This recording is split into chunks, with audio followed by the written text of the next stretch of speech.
Dice Tire. All right. Welcome to the Dice Tower. I'm Tom Vasel. This is my co-host, Holly Vasel. And what we're talking about is my top 100 board games. Today we're getting into the top 20, numbers 20 through 16. These are games that I'll probably never get rid of. There have been a few games in the past that have fallen out of my top 20 and gone down into the 200s, I guess. But these are games that I really think have a long-lasting ability for me to continue to play them. And right now, they're games I would never consider getting rid of. Let's start with number 20, which is my second favorite party game, and that's Say Anything. Say Anything is a new game by North Star Games, and coincidentally, Wits and Wagers, their first game, did not make my top 100 list. It actually is in my top 200, but it would have made my top 10 list when played in a large event. And I consider that more of an event than a board game, but when you play Wits and Wagers with a huge group, it's just, there's almost nothing better. But even so, it's a great game. But Say Anything, it was even more fun. Say Anything comes with a whole bunch of pens. Here's a pen for you, and a pen for me, and markers, and each player gets a board, dry erase board, and you have to answer a question. For example, this question here says, what is the best pizza topping? And so everyone writes, what do you like to eat best on pizza? And so for me, I would say onions, okay? But I'm trying to appease the judge. I'm trying to put something that I know that they'll pick. What did you write? Tack, okay? Tack. And I wrote onions, and we put those in the middle of the board, and then we vote on which answer we think the judge is going to pick. The judge is going to be using this wheel to decide which one they pick, and then the judge gets points if people voted on their answer that they picked, and people get points if they pick the answer that the judge picks, and it's really funny. Really funny answers. The game tends to get funnier as it goes along. I actually like it better than Apples to Apples because there's more freedom between players picking answers, and just a lot of really funny stuff. Sometimes someone will answer the same thing every round. And it's kind of like Apples to Apples with more freedom. But unlike Why Did the Chicken, where I said you have to play with creative people, this one is better with creative people, but even people who don't feel very creative can still at least answer a question maybe logically. And there's just a lot of fun involved in the game. So my number 20 game is Say Anything. All right, number 19 is a game that you might not have heard of before, Lost Valley. Lost Valley is a fun game of basically exploring a lost valley. And instead of using squares, you're putting together these trapezoids, putting them together as you go through exploring with your explorer, who looks, I don't know, like Indiana Jones or such, and you're collecting different tools. You're basically out there to mine gold and to mine ore, and you get points for that. And when you're done, I don't have the whole board, but here's an example of what the board looks like. And it really is just a fun exploration game that moves very quickly, has almost a role-playing element to it. A very enjoyable game. It's probably not so easy to find these days, but if you can, I highly recommend it. So my number 19 game is Lost Valley. Number 18 is a chunker. And it's big because it has to be, but it's an Eagle game for one. It also has Displaced Age of Steam for my top 10, actually, and that is Railroad Tycoon. Railroad Tycoon comes with a ton of components. First of all, there is the obligatory bag of cubes. Okay, these are the resources that players are putting all over the place. And I actually have the Rails of Europe expansion, so this box is even more full. But as you can tell with any Eagles game, there's lots of plastic pieces. You're basically building tracks. You're basically building routes and delivering goods back and forth, either in America or in Europe, and possibly other countries when more maps come out. But it's very fun, very easy. It's fun to build your rail network. It's fun to transport the cubes back and forth.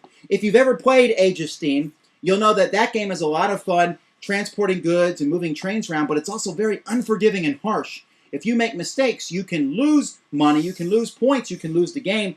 Here, I don't know, it just seems more fun. It's a little bit more spread out. You have a little bit more options. There's just, I don't know, I like the better pieces. You know, I like using actual trains instead of cubes or discs. So it's just a lot of fun. It's a heavy game, so I don't carry it around to game conventions or such because, moving this thing is a beast, but it is a lot of fun and certainly one I won't be getting rid of anytime soon. Number 18. This is a game that actually, am I at 18? No, that was 18. Number 17 is a game that I really, when I first heard about it, I really did not expect it to even make my top 200. And it doesn't really even sound like a game. Another chunker. That's because it's full of all kinds of expansions, and that's Arkham Horror. Arkham Horror is a cooperative game. Players are trying to stop the evil with, let's see, here's one board, another board, rules, people, and I can't even show you without dumping out, but look at this. All these here are cards. And then, of course, if I move these here, you'll see another row of cards. There are tons of cards in this game. You are basically trying to stop the Cthulhu evil that is destroying the world, or whatever evil it is at that point in time. The game comes with many different people. Here's Yog Shoggoth, or whatever, however he's named. And then you each take, a investigator, and you're working together to stop evil.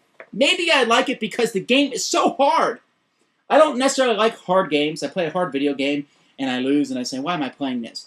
But this game, it just presents such a challenge. And with all these cards, and with all the investigators, and with all the bad guys, especially when you buy all the expansions, there's so much variety. Every game is different, and when you win, it's one of those moments where you want to stand up in chairs and high-five everyone around the table. We have won!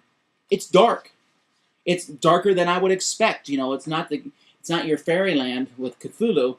And yet, I don't know why. I wouldn't necessarily want to play a Cthulhu role-playing game, but in a board game, everyone is laughing all the time. I can't believe you just went insane. I can't believe that monster came out. What are we going to do? And there's this feeling of hopelessness and dread, but it's mixed with fun, because it really is. And when, like I said, when you win, it's a moment you will talk about. This game is a story in a box. And I think that meets the requirement of a great game. So my number 17 game, with all these massive amounts of rule books and pieces, not necessarily an easy game, but one I enjoy quite a bit, is Arkham Horror. Number 16, the final game I'll be talking about today, is new to the list, and that is Galaxy Trucker. Galaxy Trucker. Immediately right there, the name itself sounds interesting, but players are basically going to be building spaceships. Maybe in the third round, you build this giant spaceship.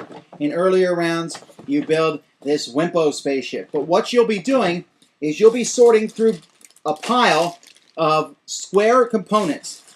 And it's done in real time. As this timer's going, everyone's moving quickly to put components in their spaceship.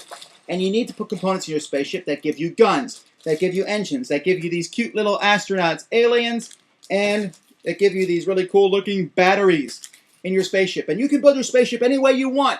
Everyone's doing it at the same time. There's a bit of a time crunch there, but you still have plenty of time to build your spaceship the way you want.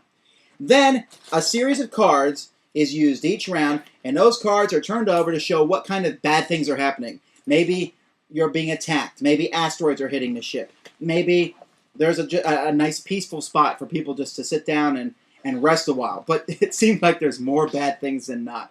And your ship gets pummeled. And hopefully you've built your ship good enough to withstand the pummeling. But probably not. Chunks of your ship will fly off. People fly floating off into space where they'll be retrieved later. The whole thing just falls apart as you go through, and it's more fun than almost any other game I played. I don't know why. I can lose. I played a game where I've had my giant spaceship here, and this whole wing came off, and this whole wing came off, and I lost miserably, and it was one of the most fun games of this I've ever played. It's one of those games that I think you just have to play to see what you think. Because you're putting down the tiles as fast as you can, you're building spaceships, and then you're just watching them go through and hoping and sitting there saying, I hope I don't hit, the meteorite doesn't hit that one unprotected side of the ship. Lots of fun all around. And so I'm looking forward to the expansion, which from what I hear is going to make it even harder. And so that's exciting to me. Again, I don't know what it is with me and these hard games, but they're just fun to watch disaster happen. And this one's not that long, so it's an excellent choice there. So anyway, that's number 16 through 20. 5 more great games. Now we're getting into the top 15. We're talking about super, super fantastic games coming up. But these are all pretty good. But until next time, I'm Tom Vasel, and this is Holly. And we'll see you guys next time. Say goodbye, everybody.